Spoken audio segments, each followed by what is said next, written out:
British Advanced Pain Clinic, Noppimayam Surgery Duram. For appointments 9155 15563.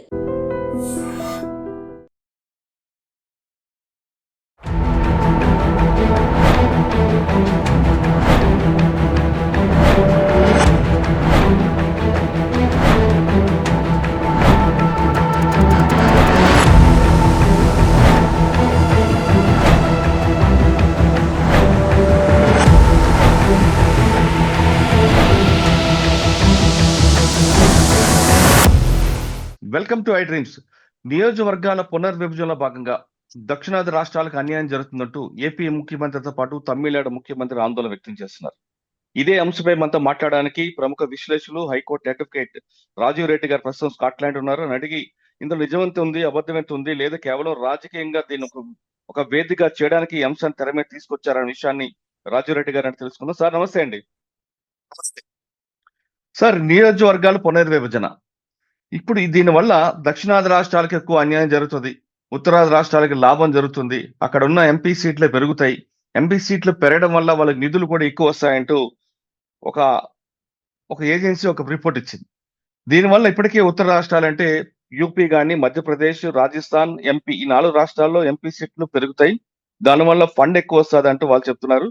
మరోవైపు మన దక్షిణాది రాష్ట్రాలు తీసుకుంటే ఆంధ్రప్రదేశ్ లో ఏజ్డ్ పీపుల్ పెరుగుతారు, అదేవిధంగా మన తమిళనాడు కూడా అది సమస్య ఉంది. కాబట్టి తమిళనాడు అందరూ కూడా పెళ్లిళ్ళు చేసుకోండి అంటూ తమిళనాడు ముఖ్యమంత్రి స్టాలిన్ కూడా ఒక స్టేట్మెంట్ ఇవ్వడం జరిగింది. ఇదంతా కరెక్ట్ అంటారా, లేదు ఇదంతా ఒక రాజకీయంగా చేయడానికి ఈ అంశాన్ని తెర మీద తీసుకొచ్చారు అనుకోవచ్చు? ఇది చెప్పాలంటే 2-3 విషయాలని టాపిక్లని కలిపితే గానీ దీనిపైన క్లియర్ ఆలోచన అంటే ఐడియా రాదు. చెప్పండి సార్. ఓకే, మన దేశంలో పరిస్థితి ఏమైందంటే గుడ్డోల రాజ్యానికి ఎడ్డి రాజు అన్నట్టు తయారైంది ప్రజల పరిస్థితి, రాజకీయ నాయకుల పరిస్థితి. అంటే అవుట్ ఆఫ్ కాంటెక్స్ట్ స్టాటిస్టిక్స్ చూపెట్టకుండా, ఫిగర్స్ వాటిని చూడబెట్టకుండా, చూసిన నాయకులకు అర్థం కాకుండా, ప్రజలకు అర్థం కాకుండా ఏది పడితే అది మాట్లాడారు. రెండోది తమ్ముళ్ళు అంటారు చూసారండి. వెనకటికి ఎంఎస్ సత్యనారాయణ గారు అని మాకు మంత్రి ఉండేవారు తెలంగాణలో. 1970లలో జరిగిన ఎలక్షన్ లో ఇందిరాగాంధీ గారు ప్రచారానికి వస్తూ మరిపేట బంగ్లా అని ఉంటది వరంగల్ జిల్లాలో. రాత్రి అక్కడ బస చేశారు, ఈయన కూడా అక్కడ బస చేశారు. ఆయన చెప్పదలుచుకున్నది అది. దాన్ని తిప్పి ఎట్లా వచ్చిందంటే, ఆ రోజు రాత్రి గెస్ట్ హౌస్ లో ఇందిరాగాంధీతో పాటు సత్యనారాయణరావు. మీకు అర్థమైందా అండి? అయితే ఈ సెన్సస్ ప్రకారము నియోజకవర్గాల పునర్విభజన దానికి పోయే ముందు ఇంకో 2-3 చెప్పాలి మనం. ఫర్ ఎగ్జాంపుల్ మా కేటీఆర్ గారు చాలా తెలివైన నాయకుడు, బాగా వాగ్దాటి. ఆయన ఈ మధ్యన ప్రెస్ కాన్ఫరెన్స్ లేదో చూస్తా ఉన్నాను నేను.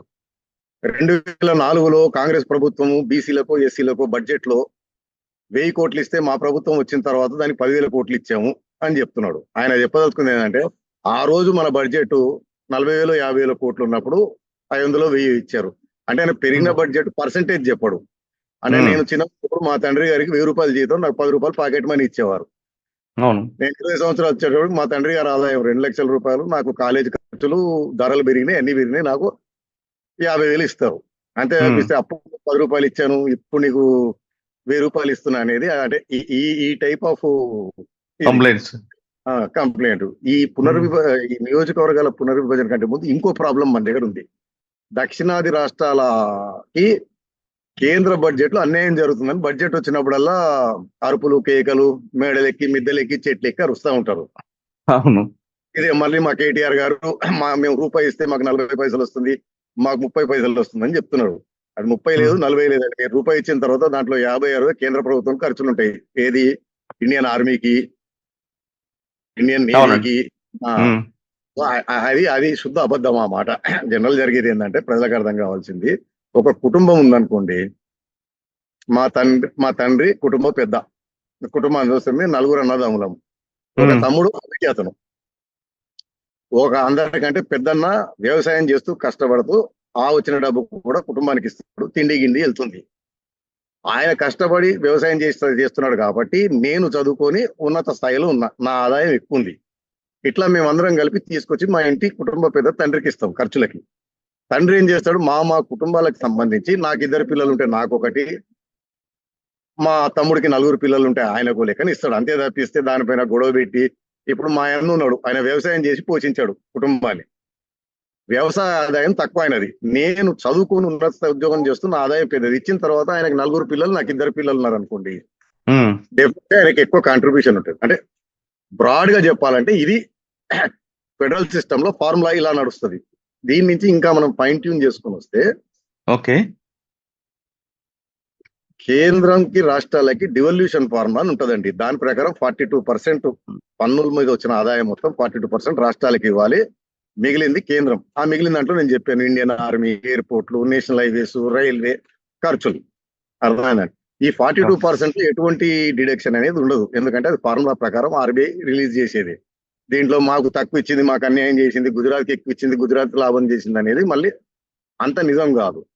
ఈ 42% లో ఈ ఎంటైర్ 42% పూల్ నుంచి ఏ రాష్ట్రానికి ఎంత రావాలనేది ఒక ఫార్ములా ఉంటదండి.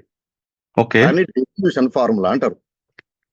ఈ ఫార్ములా డిసైడ్ చేసేది కేంద్ర ప్రభుత్వము, ప్రధానమంత్రి నరేంద్ర మోడీ గారు, మన్మోహన్ సింగ్ గారు చేయరు, ఎవరి చేతిలో లేదు. అది నీతి ఆయోగ్. నీతి ఆయోగ్ ఎక్కడి నుంచి చేస్తుందంటే మన ఎన్డీసీ అని ఉంటదండి, నేషనల్ డెవలప్మెంట్ కౌన్సిల్ అని. అన్ని రాష్ట్రాల ముఖ్యమంత్రులు అందులో మెంబర్లు. ఆ కౌన్సిల్ నిర్ణయం తీసుకుంటది ఫార్ములా ఏది ఉండాలని. కాబట్టి ఈ రాష్ట్రానికి అన్యాయం, ఆ రాష్ట్రానికి అన్యాయం ఫార్ములాలో జరగదు, ఎందుకంటే అందరు రాష్ట్రాల ముఖ్యమంత్రుల కలయికైనా ఎన్డీసీ తీసుకునే ఫార్ములా అది. అంతేగాని అంటే రాష్ట్రాల యొక్క ఓట్ల సంఖ్య జనాభా ప్రాతిపదికన కాదు. ఈ ఫార్ములాలో ఇది ఉంటది.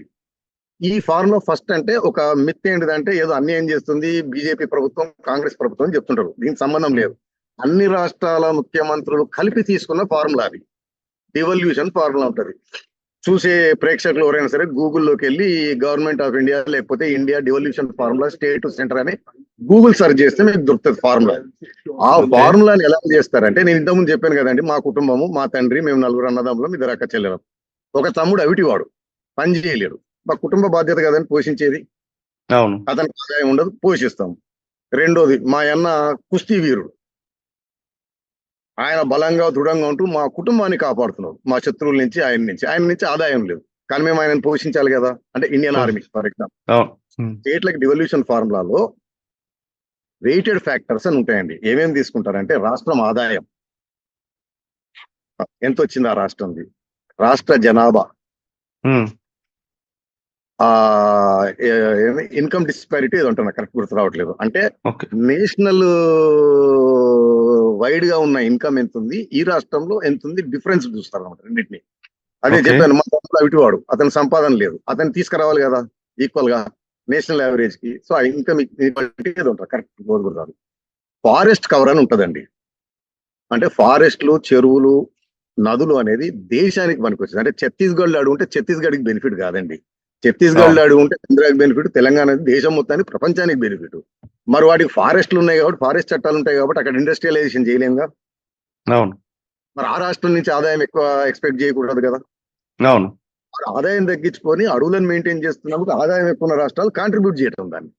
ఓకే, దాంట్లో జనాభా కూడా ఒక ఫ్యాక్టర్. నేను చెప్పాను కదా, మేము 4 అన్నదమ్ములు ఉంటే మా తండ్రి మాకు ఇచ్చేది, నాకు 2 పిల్లలు ఉంటే నాకు ఒక అమౌంట్ ఇస్తాడు, మా తమ్ముడికి 4 పిల్లలు ఉంటే ఆయనకు ఒక అమౌంట్ ఇస్తాడు. సో పాపులేషన్ కూడా ఒక ఫ్యాక్టర్. అయితే ఇప్పటి వరకు అది వెల్ రన్నింగ్ ఫార్ములా, దాంట్లో ఏం ఇబ్బంది లేదు, ఎవరికి అన్యాయం జరగలేదు, ఎవరికి నష్టం జరగలేదు, ఎవరికి జరగలేదు. ఓకే, ఇది ఇలా పెట్టండి. కేంద్ర ప్రభుత్వము రాష్ట్రాలు ఇవ్వకుండా తన ఆదాయం తన డిస్క్రిప్షన్ లో ఖర్చు పెట్టే ఫండ్ వచ్చి సర్చార్జులు, సెస్లు అనేస్తారు చూడండి. మీరు ఏదైనా కొన్నప్పుడు ఈ సర్చార్జులు అంటే ట్యాక్స్లలో వచ్చిందేమో పంచాల్సిందే 40 to 58. ఇక దాంట్లో తిరిగే లేదండి, అది మ్యాండేట్. అది దాంట్లో తగ్గించడానికి లేదు. కేంద్ర ప్రభుత్వం డిస్క్రిషనరీ ఫండ్స్ అంటే ఈ సెస్సులు, సర్చార్జులు వేసిన దాని వల్ల అది స్ట్రైట్ కేంద్ర ప్రభుత్వానికి వస్తుంది, దాంట్లో పంచేది. కాకపోతే సర్చార్జ్, సెస్ ఏంటంటే ఒక పర్టికులర్ టాపిక్ మీద వేస్తారు. Education cess, national security surcharge ఏదో వేస్తారు అనుకోండి, అది దానికి మాత్రమే ఖర్చు అవుతుంది. ఇంకో డిస్క్రిప్షన్ అంటే ఇప్పుడు మనకి కెలామిటీ, డిజాస్టర్ ఫండ్ ఉంటుంది అనుకోండి, అది కేంద్ర ప్రభుత్వం దగ్గర ఉండి డిజాస్టర్ చేయడం, వరదలో, వాగులో, భూకంపాలు వచ్చినట్టు పంచడం, అక్కడ డిస్క్రిప్షన్ ఉంటుంది. అక్కడ కూడా పెద్ద అన్యాయం చేసేది ఉండదు, ఎందుకంటే రాష్ట్ర ప్రభుత్వము ఇచ్చిన ఫిగర్లు ఉంటాయి. నష్టం, ఇప్పుడు మొన్న వరద వచ్చింది అనుకోండి, పంట నష్టం ఇంత జరిగింది, రోడ్లు ఇంత దెబ్బతిన్నాయి అనేది. దానిపైన వస్తుంది తప్పిస్తే పెద్దగా అన్యాయం జరగదు. ఏదైనా ఉంటే ఆ సర్చార్జ్ చేస్తుంది. దాంట్లో ఆ డిస్క్రిషనరీ ఫండ్స్ నుంచి అది ఏ ప్రభుత్వంలో చేస్తాండి, ఎలక్షన్ వస్తుంది అనుకోండి, ఆ రాష్ట్రానికి కాస్త ఎక్కువ ఇవ్వడం అంటే తప్పిస్తే కేంద్ర ప్రభుత్వ బడ్జెట్ రాగానే అరుపులు మొదలైతాయి మా రాష్ట్రానికి అన్యాయం. ఎందుకంటే కేంద్ర బడ్జెట్ రాష్ట్రాల బడ్జెట్ కాదు. పాపులేషన్ కూడా ఒక పెద్ద ఫ్యాక్టర్ ఆ డివల్యూషన్ ఫార్ములాలో. చెప్పాను కదండి, పాపులేషన్ బట్టి కూడా ఫండ్స్. నేను చెప్పాను, నాకు 2 పిల్లలు ఉంటే నాకు ఒకటి ఇస్తాడు మా తండ్రి, మా తమ్ముడికి 4 ఉంటే 4కి ఇస్తారు. ఇక్కడ ఏమైందంటే దక్షిణాది రాష్ట్రాలు పాపులేషన్ బాగా కంట్రోల్ చేసి బాగా డెవలప్ చేసి అక్కడ పెరిగాయి అనేది. దానివల్ల ఏమైందంటే ఇప్పుడు కొత్త డివల్యూషన్ ఫార్ములా వర్కౌట్ చేస్తున్నారు. ఓకే, ఇట్లా నష్టం జరుగుతుందని దక్షిణాది రాష్ట్రాలు ఆల్రెడీ పెట్టాయి. ఎన్డీసీలో నీతి ఆయోగ్ ఫార్ములాని రీవర్క్ చేస్తుంది పెద్ద ఎఫెక్ట్ పడకుండా. ఇప్పుడు నాకు అర్థమైనంత వరకు ఫైనల్ ఫార్ములా బయటకు వచ్చినప్పుడు ఆ వెయిటెడ్ పాపులేషన్ వెయిట్ ఫిగర్ ని 2% 3% ట్వీక్ చేస్తున్నారు. ఆ చేయడం వల్ల ఏంటంటే ఇప్పుడు ఉన్నదానికంటే 1% 2% డిఫరెన్స్ మాత్రమే వస్తుంది. ప్రపోజ్డ్ ఫార్ములా అది. మన మన మన సిస్టమ్ లో దక్షిణాది రాష్ట్రాలకి పెద్దగా అన్యాయం చేయలేదు కేంద్ర ప్రభుత్వం కానీ పార్లమెంట్ కానీ. ఓకే, ఇది అయిపోయిన తర్వాత ఇప్పుడు మనము నియోజకవర్గాల పునర్విభజనకు వద్దాం. దీనిపై నేను చెప్పాను కదండి ఇంతకుముందు. అంటే ఇంతకుముందు ఎవరో చూస్తుండాలి నేను, ఎవరో శర్మ గారు ఎవరో ఐఏఎస్ ఆఫీసర్ పవన్ కళ్యాణ్ గారి పైన ఏదో పెట్టారు ట్వీట్ అని, ఎడ్యుకేషన్ మెచ్యూరిటీ లేకుండా నాయకులు అయ్యారు అని. ఎడ్యుకేషన్ పెద్దగా అవసరం లేదు, కాకపోతే మెచ్యూరిటీ ఉండాలి. తర్వాత ఏదో చెప్తారు మనకి, చదువు సంధ్యల ఆలోచన విశ్లేషణ పవన్ కళ్యాణ్ మీద కామెంట్ చేశారండి, కామెంట్ చేశారు. ఆ కమెంట్ లో పూర్తి సత్యం లేదు, పూర్తి అబద్ధం లేదు. ప్రిఫరబుల్లీ ఎడ్యుకేటెడ్ లీడర్ అయితే ఓకే, ఎడ్యుకేషన్ లేకపోయినా పర్వాలేదు, ఆలోచన విశ్లేషణ శక్తి ఉండాలి నాయకులకి.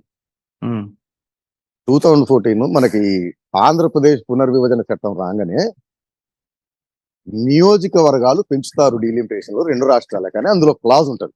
అవునండి. ఆ క్లాజ్ పట్టుకొని చంద్రబాబు నాయుడు గారు దాన్ని నిజం అనుకుని నమ్ముకొని అది తన కార్యకర్తలకి లీడర్లకు చెప్పి మనకు పెరుగుతున్నాయి అని చెప్పి ఈ కాస్త అసమ్మతి ఆ ఉన్న వాళ్ళని సర్దుబాటు చేసే కార్యక్రమం చేశారు. దాంట్లో అదే రాజకీయ నిరుద్యోగులందరికీ అవకాశం కల్పించారు. అప్పుడు కల్పిస్తాను అని నమ్మబలికారు.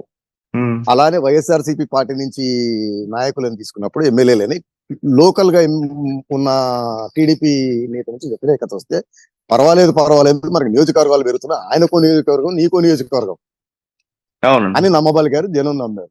ఇప్పుడు మన తెలంగాణ రాష్ట్ర ముఖ్యమంత్రి రేవంత్ రెడ్డి గారు కూడా అప్పట్లో కొన్ని మీడియా క్లిప్పింగ్లు అప్పట్లో గుర్తుంది, ఇది పెరుగుతుందని నిజం అనుకుని నమ్ముకునేవారు. నమ్మి అక్కడిక్కడ అదే పాయింట్ చెప్పేవారు. కేసీఆర్ గారు కూడా వేరే పార్టీల నుంచి లీడర్లను తెచ్చుకున్నప్పుడు ఇదే మాట చెప్పేవారు. అయితే నేను చెప్పేది ఆ క్లాజ్ కనుక మీరు చదివితే ఆ section subject to provisions of I think article 80 and 120 170 of constitution ఇది ఈ పెరగడం అని. దాని అర్థం సబ్జెక్ట్ టు అంటే సబార్డినేట్ క్లాజ్, డిపెండెంట్ క్లాజ్ అని. రాజ్యాంగంలో ఉన్నదే ప్రివేల్ అవుతుంది. అంటే మనల్ని మభ్య పెట్టడానికి చట్టం అది పెట్టారు. అప్పుడు మన వాళ్ళు చప్పట్లు కొట్టారు. సో కాన్స్టిట్యూషన్ లో ఏముంది, డీలిమిటేషన్ ఎప్పుడు జరగాలి కాన్స్టిట్యూషన్ లో ఉంటది, దాని ప్రకారం జరిగితే తప్పిస్తే ఆంధ్రప్రదేశ్ పునర్విభజన చట్టం ప్రకారం జరగదు. దాన్ని నమ్ముకున్నారు. ఇప్పుడు కొత్త సెన్సస్ కొత్త పునర్విభజన జరుగుతుంది అని టాకు. అది ఇప్పుడే జరగదండి. మన దగ్గర ఏమైందంటే 1951 అనుకుంటా మొదటి సెన్సస్, తర్వాత ఫస్ట్ డీలిమిటేషన్ కమిషన్. ఆ రోజులు 430 500 నియోజకవర్గాలు జనాభా ప్రకారం అని చెప్పి ప్రతి లోక్సభ నియోజకవర్గానికి ఇంతమంది జనాభా, ప్రతి అసెంబ్లీకి అని పెట్టారు. దాని తర్వాత మళ్ళీ 1971 ఈ రిపీటెడ్ జరుగుతున్నప్పుడు ఏంటంటే 1971 వచ్చేటప్పటికి ఈ దక్షిణాది ఉత్తరాది కొత్త ప్రాబ్లం స్టార్ట్ అయింది. ఇక్కడ జనాభా తగ్గటం, అక్కడ జనాభా పెరగటం పాపులేషన్ కంట్రోల్ లో. అందుకని 42nd అమెండ్మెంట్ కాన్స్టిట్యూషన్ లో పాస్ చేసి డీలిమిటేషన్ ని ఫ్రీజ్ చేశారు. 2001 2000 సంవత్సరం తర్వాత జరిగే మొదటి సెన్సస్ తర్వాత మాత్రమే డీలిమిటేషన్ జరగాలి అని. సో మీకు ఏమైంది, ఆ 42nd అమెండ్మెంట్ నుంచి 2000 వచ్చే వరకు డీలిమిటేషన్ జరగలేదు. ఎందుకు? ఫ్రీజ్ అయింది. కాబట్టి దక్షిణాది రాష్ట్రాల జనాభా తగ్గినా, ఉత్తరాది రాష్ట్రాల జనాభా పెరిగినా నియోజకవర్గాల్లో నియోజకవర్గం సంబంధించి ఎంత జనాభా ఉండాలన్న దాంట్లో మార్పు జరగలేదు. 2000 వచ్చినప్పుడు కూడా 2000 లో మనకు 2001 లో సెన్సస్ జరిగింది. సో లీగల్ గా రాజ్యాంగం ఆ అమెండ్మెంట్ ఉన్న ప్రకారం 2000 తర్వాత జరిగే మొదటి సెన్సస్ ఆ ప్రాతిపదికన మాత్రమే డీలిమిటేషన్ అన్నారు. అందుకని 2002లో డీలిమిటేషన్ కమిషన్ వచ్చి రాజశేఖర రెడ్డి గారి ప్రభుత్వం ఉన్నప్పుడు డీలిమిటేషన్ జరిగింది. 2002 రాజశేఖర రెడ్డి గారు, 2004 రాజశేఖర రెడ్డి గారు. 2లో కమిషన్ వేశారు. 2001 సెన్సెస్ అవుతానే 2002లో కమిషన్, రిటైర్డ్ సుప్రీంకోర్టు జస్టిస్ గారు అనుకుంటా, ఆయన ఆధ్వర్యంలో కమిషన్ వేశారు. కమిషన్ రిపోర్ట్ ప్రకారం రాజశేఖర రెడ్డి గారు అధికారంలో ఉన్నప్పుడు పునర్విభజన జరిగింది. ఆ పునర్విభజనలో మీకు గుర్తుందో లేదు, నియోజకవర్గాల సంఖ్య రాష్ట్రాలకు మారలేదు. మారింది ఏంటిదంటే లోక్సభ నియోజకవర్గానికి 7 లక్షల నుంచి 10 లక్షలు, అసెంబ్లీ నియోజకవర్గం 1,00,00,000 నుంచి 2.5 లక్షలు. అర్థమైందండి? జనాన్ని అట్లా అడ్జస్ట్ చేశారు తప్పిస్తే 42 నియోజకవర్గాలు, పార్లమెంటు 290 ఎంతో 95 అప్పుడు 94 అప్పుడు అవిభజిత ఆంధ్రప్రదేశ్ లో ఉన్నాయి కాబట్టి మారలేదు. సో అప్పుడు కూడా కాస్త కొంతమంది మేధావులు ఇలానే గగ్గోలు, ఎస్పెషల్లీ మన మీడియా తమ్నేలు క్లిక్ బైట్ అల్లరి ఎత్తేయడం అనమాట. ఈ అల్లరి ఎత్తేయడానికి రాజకీయ నాయకులు పికప్ చేసుకోవడం, వారి అవసరాలకు వాగడం, జనం నిజమని నమ్ముకొని ఫేస్బుక్ లో వాట్సాప్లలో పెట్టడం. మారలేదు. 2002లో 84th అమెండ్మెంట్ అని తీసుకొచ్చారండి. 42nd అమెండ్మెంట్ ఏం చేశారు? ఫ్రీజ్ చేశారు. 2001 తర్వాతే డీలిమిటేషన్ జరగాలి అని, 2001 సెన్సెస్ వరకు. సో అప్పటి వరకు పెరుగుతున్న తగ్గుతున్న జనాభాకు సంబంధం లేదు, నియోజకవర్గాలు అవే నెంబర్ ప్రతి రాష్ట్రానికి ఉన్నది. 2002లో 82nd అమెండ్మెంట్ తీసుకొచ్చారండి. కాదు, 84th అమెండ్మెంట్ అనుకుంటా, సబ్జెక్ట్ టు కరెక్షన్. ఆ అమెండ్మెంట్ ప్రకారం ఏంటిదంటే అప్పటికి ఇంకా పెరుగుతుంది డిస్పేరిటీ ఉత్తరాది రాష్ట్రాలకి దక్షిణాది రాష్ట్రాలకి. ఆ అమెండ్మెంట్ ఏంటిదంటే 2026 తర్వాత జరిగే మొదటి సెన్సస్ తర్వాతే డీలిమిటేషన్. సో 2026లో డీలిమిటేషన్ ఉండదు. కానీ కొంతమంది ఏమంటున్నారంటే సార్, మా ఉత్తరాది రాష్ట్రాలు 4 ఉన్నాయి, 4 ఇప్పటికీ 174 ఉంది, దానికి మళ్ళీ ఒక 70 యాడ్ అవుతాయి, 274 పెరుగుతుంది అంటున్నారు. నేను చెప్పేది అదేనండి. 2026లో 2026 సంవత్సరంలో డీలిమిటేషన్ అని ఒక పెద్ద గొడవ జరుగుతుంది. నేను అనేది ముఖ్యమంత్రి హోదాలో ఉన్న వారు కూడా ఇదే చెప్తున్నారు. ప్రజలందరూ మీడియా అయితే చెలరేగుంది, దక్షిణాది media. 84th amendment 82nd subject to correction మళ్ళీ చెప్తున్నా. ఆ అమెండ్మెంట్ ప్రకారం 2026 తర్వాత జరిగే సెన్సెస్ తర్వాతే డీలిమిటేషన్. అంతవరకు లేదు, 2026లో జరగదు. అంటే నేను చెప్పేది 2014లో చంద్రబాబు నాయుడు గారు, కేసీఆర్ గారు ఎట్లయితే నమ్మించారో ఇదిగో జరుగుతుంది, నియోజకవర్గాలు ఆంధ్రాలో తెలంగాణ పెరుగుతున్నాయని మభ్యపెట్టారు. అంటే నాకు తెలీదు, అది వారే చెప్పాలి. వారు మభ్య పెట్టారా, నిజం తెలిసి మభ్య పెట్టారా అనేది. దానికి మన పత్రికలు కూడా ఒత్తాసు పలికాయి, మెయిన్ స్ట్రీమ్ మీడియా. దాని అంటే మీరు చెప్తున్నట్టుగా 2026 తర్వాతే నియోజకవర్గాలు పునర్విభజన తప్ప ముందు 2026 తర్వాత కూడా కాదండి. 2026 తర్వాత జరిగే సెన్సెస్ తర్వాత, మనకి సెన్సెస్ ఇప్పుడు 2025లో ఇది ఉన్నట్టుంది, 10 సంవత్సరాలకు 11 సంవత్సరాలకు ఒకసారి సెన్సెస్. ఆ లెక్కనే 2035 తర్వాత అప్పుడు ఈ నియోజకవర్గాల పునర్విభజన. అంటే 2026 బిఫోర్ అయితే ఎట్టి పరిస్థితుల్లో రాజ్యాంగం ఒప్పుకోదు, చట్టాలు నరేంద్ర మోడీ గారు, చంద్రబాబు కాదు. కాబట్టి ఇప్పుడు అర్జెంట్ గా వచ్చిన నష్టము కొంపలంటుకునేది ఏమీ లేదు. దీనిపై నుంచి ఇంకో ఎక్స్ప్లెనేషన్ ఇస్తాను మీకు. ఒకవేళ 2026 తర్వాత కేంద్ర ప్రభుత్వం 2028లో 7లోను సెన్సస్ పెట్టింది అనుకున్నాం, పెట్టి 2029లో నియోజకవర్గాల పునర్విభజనకు పోయింది అనుకుందాం. ఇప్పుడు మీరు అడగండి, అప్పుడు పెరిగి తగ్గి 2030 తర్వాత నష్టం జరుగుతుంది కదా అని. జరగదు. దానికి కారణం ఏంటిదంటే ఇది చేయాలి, డీలిమిటేషన్ కమిషన్ అంటే రాజ్యాంగ సవరణ చేయాలి. దీనికి మళ్ళా మీకు సూపర్ మెజారిటీ పార్లమెంట్ లో, తర్వాత ఏ దేశము అంటే ఫెడరల్ స్పిరిట్ అండి, అంటే కామన్ సెన్స్ కూడా, ఏ దేశము ఏ కేంద్ర నాయకత్వము కిమ్మోన్ జుంగు అట్లాంటి వాళ్ళు ఉంటే తప్పిస్తే సాధ్యపడని, అంటే ఇన్ని రాష్ట్రాలు ఇంత జనాభాని దెబ్బతీస్తూ జరగదు. దానికి అడ్జస్ట్మెంట్ ఏదో తీసుకొస్తారు. నేను చెప్పింది 2006 డీలిమిటేషన్ లో నియోజకవర్గాలు అవసరమైతే జనాభా పెంచారు. పోనీ అలా కాదన్నా కానీ ఇప్పుడు అమెరికాలో, అంటే మనం ఫర్ ఎగ్జాంపుల్ ఫెడరల్ స్ట్రక్చర్ తీసుకుందాం, అమెరికా తీసుకుందాం. అమెరికాలో వారి పార్లమెంట్ అంటే హౌస్ ఆఫ్ రిప్రజెంటేటివ్స్, సినేట్ అంటారు, వారి లోక్సభ, హౌస్ ఆఫ్ కాంగ్రెస్ లో ఏ రాష్ట్రానికి ఎన్ని సీట్లు అనేది ఉంటుంది. దాన్ని ఏం చేస్తారంటే జనాభా పెరుగుతుంటే ప్రపోర్షనేట్ గా పెరుగుదల చేస్తారు. సపోజ్ ఉత్తరప్రదేశ్ కి 80 ఉన్నాయి అనుకుందాం, మనకి 40 ఉన్నాయి అనుకుందాం. రేపు నియోజకవర్గాలు పెంచాలి, జనాభా పెరిగింది కాబట్టి ఇదే 10 లక్షలు కన్ఫైన్ చేసి కాన్స్టిట్యున్సీ పెంచాలన్నప్పుడు ఇప్పుడున్న డిఫరెన్స్ బిట్వీన్ ఉత్తరప్రదేశ్ ఆంధ్రప్రదేశ్ ఎంత ఉంది అని చూసి, అంటే అవిభజిత ఆంధ్రప్రదేశ్, నేను రౌండ్ ఫిగర్ లెక్కల కోసం చెప్తున్నాను. ఎంత ఉందండి డిఫరెన్స్? 40, 80కి 50 40. అంటే ఎంత పర్సంటేజ్ ప్రకారం చెప్పండి. 50-50 అనుకుందాం. 60-40. 100 పోనీ 100%, 20% తేడా ఉంది అనుకున్నామండి రెండు లెక్కలకి కూడా ఎందుకు. రేపు పెంచినప్పుడు అమెరికాలో ఏం చేస్తారంటే ప్రపోర్షనేట్ గా అపోర్షన్మెంట్ ఇస్తారు. అంటే జనాభా పెరిగింది కాబట్టి సీట్లు పెరగాలి రాష్ట్రాలు. కానీ న్యూయార్క్ స్టేట్, కాలిఫోర్నియా పెరిగినట్టు మిస్సోరీ, మిసిసిపీలు పెరగవు. ఓకే, రూరల్ స్టేట్లు అవి. అప్పుడు ఏం చేస్తారంటే ఈ డిఫరెన్స్ ఏదైతే ఉందో ఆ పర్సంటేజ్ ప్రకారమే పెంచుతారు.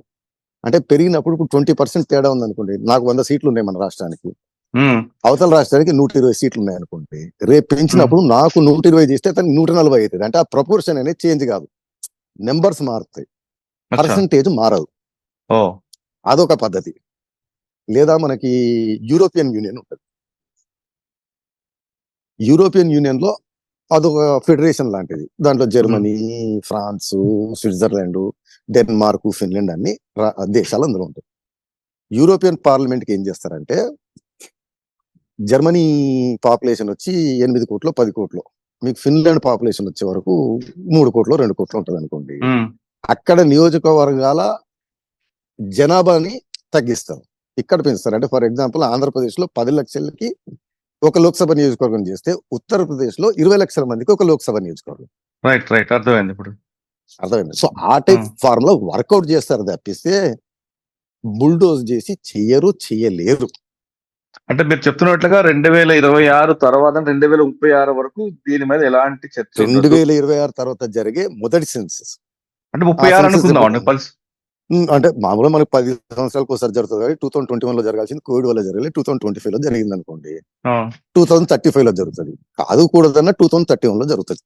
మళ్ళీ వెనక్కి తీసుకొస్తే 2031 ఆ సెన్సస్ వచ్చిన తర్వాత ఫిగర్స్, ఎందుకంటే డీలిమిటేషన్ కమిషన్ వేయాలి, వారు డిసైడ్ చేయాలి సీట్ల పైన. అంటే ముందు పాపులేషన్ సెన్సస్ ఉండాలి కదా, లెక్కలు.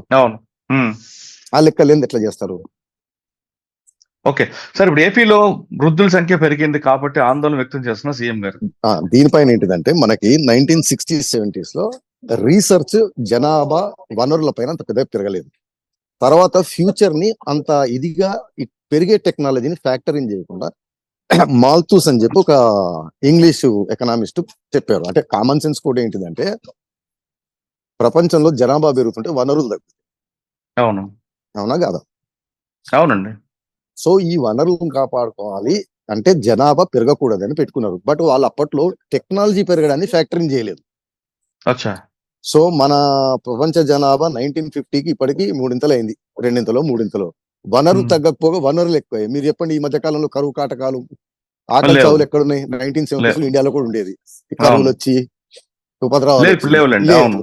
ఎక్కడైనా మ్యాన్ మేడ్ ఆకలి చావులు అంటే యుద్ధాల వల్లనో లేకపోతే ఆ ఊచకోత వల్ల తప్పిస్తే లేవు. సో మోర్ తీసుకుంటే ఇండియా 50 కోట్ల జనాభా ఉన్నప్పుడు ఎంతనో 1 ట్రిలియన్ 1.5 ట్రిలియన్ బడ్జెట్ ఉంటే ఈ రోజు 150 కోట్లు అయినప్పుడు $3.7 trillion budget, sorry GDP. So అప్పుడు ఏంటంటే రాంగ్ నోషన్ పోయినా. బట్ ఆ రోజుల్లో వారి దృష్టిలో కరెక్ట్, ఎందుకంటే టెక్నాలజీ ఇంతలా పెరుగుతుంది, ఈ టెక్నాలజీ వల్ల వనరులు పెంచవచ్చు, వనరులు పెరుగుతాయి. అంటే సపోజ్ మనం ఆ కాలంలో భూమి నుంచి ఆయిల్ వెలికి తీయాలనుకుంటే అప్పుడున్న టెక్నాలజీ తోటి 10 లీటర్లు తీయగలం, ఇప్పుడున్న టెక్నాలజీ తోటి ఇంకా లోతు పోయి 100 తీయగలం. సో ఇప్పుడు పాపులేషన్ కి వనరుల కాంపిటీషన్ కి అంత పెద్ద ఎఫెక్ట్ లేదనేది 80s 90s వచ్చినప్పుడు తేలింది. అందుకని 1970s లో అన్ని దేశాల్లో డ్రైవ్ ఉండేది, పాపులేషన్ తగ్గించాలి, పెరిగితే వనరులు తగ్గదు. మీరు చెప్తున్నట్లుగా జనాభాను కంట్రోల్ చేయాలంటూ అంటుంటాం, జనాభా నియంత్రణ. కానీ స్టాలిన్ లాంటి వాళ్ళు జనాభాను పిల్లలు ఆ 1970s 80s ఏదైతే రీసెర్చ్ ఉందో, ఏదైతే భావం ఉందో, జనాభా తగ్గితే ఎక్కువ డెవలప్ అవుతాం, జనాభా పెరిగితే డెవలప్మెంట్ ఉండదు, వనరులు పోతాయి, ఇబ్బందులు వస్తాయి ఎకనామికల్ గా, వనరులు, తిండి గింజలు అన్ని పోతాయి అనుకున్నారు. అది టెక్నాలజీ ఓవర్కమ్ చేసింది. కాబట్టి చైనా కూడా అందుకే అదే డ్రైవ్ లో పోయి ఈ రోజు ఇబ్బంది పడుతూ ఉంది. ఏది? యూత్ పాపులేషన్ తగ్గటం, ముసలి జనాభా పెరగటం. మనం కూడా అదే ప్రాబ్లం లో పడ్డాం, ఎస్పెషల్లీ దక్షిణాది రాష్ట్రాలు. మనకేమొద్దంటే ఒక దేశంలో యూత్ పాపులేషన్ ఎక్కువ ఉంటే బెస్ట్ మోడల్ దేశం. ఎందుకంటే యూత్ పాపులేషన్ ఉంటే ప్రొడక్టివిటీ ఉంటుంది, పని చేస్తారు, ఎకానమీకి కాంట్రిబ్యూషన్ ఉంటుంది. అదే వృద్ధులు ఉంటే ఎకానమీ పైన డ్రెయిన్ ఉంటుంది, ఎందుకంటే రాజ్యం స్టేట్ యొక్క బాధ్యత వారిని టేక్ కేర్ చేయడం, పెన్షన్లు అవును అనుకోండి, అవును మందులు, వాళ్ళకి వైద్య సదుపాయాలు అదే రకరకాల ఉంటాయి. అవును డ్రెయిన్ అనమాట. సో ఫేరు ఎకనామికల్ పవర్ హౌస్ బాగుండాలంటే యూత్ పాపులేషన్ బాగా లార్జ్ ఉంది, వృద్ధుల పాపులేషన్ తక్కువ ఉండాలి. అయితే ఈ 1970s పాపులేషన్ డ్రైవ్ వల్ల మీరు చైనా చూడండి, అతిపెద్ద ఉపద్రవం అదే ఎదుర్కొంటుంది చైనా రానున్న భవిష్యత్తు రోజుల్లో. పిల్లలు కరణం తగ్గడంతో వృద్ధులు పెరిగారు, నెక్స్ట్ రావాల్సిన జనరేషన్ రాలే. బట్ ఇండియాకి అది లేదు. దక్షిణాది రాష్ట్రాలు ఎక్కువ పాపులేషన్ నియంత్రణ బాగా చేసేవి కాబట్టి, ఇంకోటి కూడా నియంత్రణ ప్రభుత్వాలు చేస్తే కూడా సక్సెస్ కాదు. అప్పుడు రీసెర్చ్ తెలియక గవర్నమెంట్లు చేయాలంటే మన సంజయ్ గాంధీ కూడా రోడ్ల పైన పడి అందరిని తీసుకొని పోయి కుటుంబ నియంత్రణ. లాస్ట్ కి ఇప్పుడు తేలింది ఏంటంటే, మీరు ఎమ్మడిబడి చేస్తే ఫ్యామిలీ ప్లానింగ్ కాదు. ఫ్యామిలీ ప్లానింగ్ ఎప్పుడు జరుగుతుందంటే డెవలప్మెంట్, ఎడ్యుకేషన్ ఉంటాయి. మీరు ఎప్పుడైనా గమనించింది ఇంత కదా, పేదరికంలో ఉన్న దేశాలు, పేదరికంలో ఉన్న ప్రాంతాల్లో జనాభా ఎక్కువ ఉంటాయి. మరి అంతే కదండి, ఫైనాన్షియల్ ఇంప్లికేషన్స్ ఉంటే వాడు ఎక్కువ పిల్లలు కనకూడదు కదా. కూలినాలు చేసుకునే వాళ్ళు, కష్టాలు ఉన్న వాళ్ళు, డబ్బులు ఉన్న వాళ్ళు కనాలి కదా. కాదు. తర్వాత రీసెర్చ్ ఏం తెలిసిందంటే, అతనికి ఎకనామిక్ గా లేనప్పుడు సెక్యూరిటీ ఉండదు. సెక్యూరిటీ ఉండకపోతే ఎంతమంది పిల్లలు సర్వైవ్ అవుతారో కూడా తెలియదు. రోగాలు దృష్టిలో పడిపోతారు, తిండి ఇది పని. అందుకని వాడు ఎక్కువ మందిని కంటే ఎక్కువ మందిలో కొంతమంది అయినా మిగులుతారు కాశ. తర్వాత వానికి ఎక్కువ మంది సంతానం ఎందుకు ఉండాలనుకుంటాడు అంటే, వాళ్ళు ఎకనామికల్ గా స్ట్రాంగ్ కాదు కాబట్టి. 10 మంది పిల్లలు ఉంటే 10 మంది పని చేస్తే ఆదాయం అర్థమైందండి. అందుకని మీకు స్లమ్ములు, పేద ప్రాంతాలు, పేద దేశాల్లో పాపులేషన్ గ్రోత్ విపరీతంగా ఉంటుంది. ఫర్ ఎగ్జాంపుల్ బంగ్లాదేశ్, అక్కడ కూడా డెవలప్డ్ కంట్రీలు అమెరికా, జర్మనీలో పాపులేషన్ గ్రోత్ ఉంటుంది. అర్థమైందండి. సో పాపులేషన్ గ్రోత్ కి నాట్ పై నుంచి అంటే ఫోర్స్డ్ పాపులేషన్ కంట్రోల్ చేస్తే సక్సెస్ కాదు. Development, education. నేను చదువుకున్నాను, నా పిల్లల్ని చదివించాలనుకుంటా. ఎక్కువ మందిని కంటే నేను చదివించగలను లేదు, ఫీజులు కట్టగలను లేదు. ఇద్దరిని, నాకున్న వనరులంతా ఇద్దరి మీద పెడతాను కాబట్టి నాకు సెక్యూరిటీ ఎక్కువ ఉంటుంది. వాళ్ళు సర్వైవ్ అవుతారు, సక్సెస్ అవుతారు, డెవలప్ అవుతారని. అర్థమైంది కదండి. సో ఆ రాంగ్ నోషన్ తోటి మన దక్షిణాది రాష్ట్రాలు గవర్నమెంట్లు చేసిన పాపులేషన్ కంట్రోల్ తోటి కాలేదు, డెవలప్మెంట్ బాగైంది. ఇప్పుడు మీరు చూడండి, డెవలప్ అయిన ఫ్యామిలీలు సింగిల్ చైల్డ్ ఇవాళ రేపు మీరు హైదరాబాద్ తీసుకోండి. సో ప్రభుత్వాలు పాపులేషన్ కంట్రోల్ చేయలేదు, దక్షిణాది రాష్ట్రాలు డెవలప్ బాగైనాయి కాబట్టి ఆటోమేటిక్ గా పాపులేషన్ తగ్గింది. అది మాత్రం భవిష్యత్తులో కొద్దిగా ఆలోచన చేయాల్సిన ఇష్యూ. ఏది, వృద్ధుల జనాభా పెరగటం, యువకుల జనాభా తగ్గడం. ఓకే. అంటే ఫైనల్ గా మీరు చెప్తున్నారు, రాజీవ్ గారు చెప్తున్నట్లుగా 2026 కాదు 2030 తర్వాతే నియోజకవర్గాల పునర్విభజన జరుగుతుంది. అంతవరకు ఈ అంశంపై ఎలాంటి ఆందోళన అవసరం లేదు అంటూ రాజీవ్ రెడ్డి గారు చెప్తున్నారు. ఇది అంశంపై రాజీవ్ రెడ్డి గారు 30 తర్వాత జరుగుతుందని చెప్పట్లేదు. 2026 లోపల జరిగేది లేదు. 2026 తర్వాతే జరుగుతుంది. జరిగినా గానీ వచ్చే నష్టం ఏమి ఉండదు, అడ్జస్ట్మెంట్ ఉంటుంది. ఇది నియోజకవర్గాల పునర్విభజనపై రాజీవ్ రెడ్డి గారితో విశ్లేషణ. మరో అంశాలు మళ్ళీ కలుద్దాం. అంతవరకు నమస్తే. Thank you sir. Thank you very much.